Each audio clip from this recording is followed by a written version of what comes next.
legalização de cannabis do Canadá para a Itália, com a União e seja por três em cada no disco da legislação.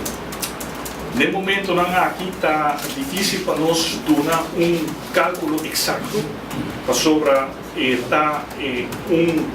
no momento não aqui cannabis está mercancia ilegal, pero em todo caso para o que está a população de Aruba é plano nós temos, o PIN já acaba de participar placa para sobre se você seguir o modelo maneira na Holanda, por planta tem 6 matas de cannabis para uso personal, e ora a botahaya mercancia grátis, então remédio excelente, o não tem nada de pagar bem.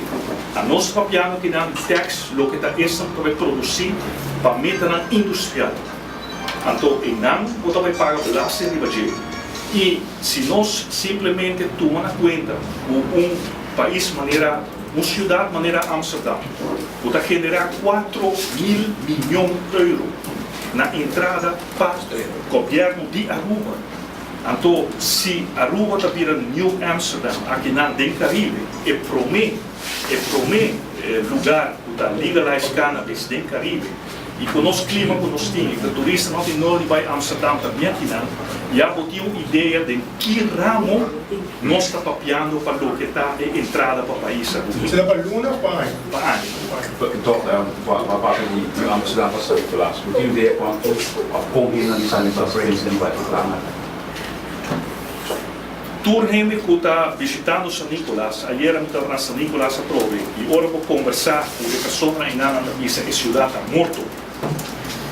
Realmente, o que a suceder aqui o São Nicolás está uma área que agora abandonada totalmente e praticamente hobby, tienda, comércio está cerrado. Vou vai na São Nicolás, em verdade, é gosto. E pensei, e plano aqui, orco nos papia, o pessoal de São Nicolás, com São Nicolás também vira back e boom de maneira toda antes, tem entusiasmo, hasta estão contra a marihuana, não visa a se essa aqui vai generar uma economia booming antrove para São Nicolás, não está a favor desse. Para realizar o plano aqui, como se tem maioria tem conseguido nesta o governo atual não está a favor da legalização de cannabis. Sim, no primeiro lugar, o povo está decidir, não é ministro. E uma vez nós temos um sistema parlamentar, a democracia parlamentar está discutindo uma reforma, um governo de coalição. E é seguramente que o outro partido não está disposto para negociar. Então, negociar que meia hora que o plano aqui está vir para mesa.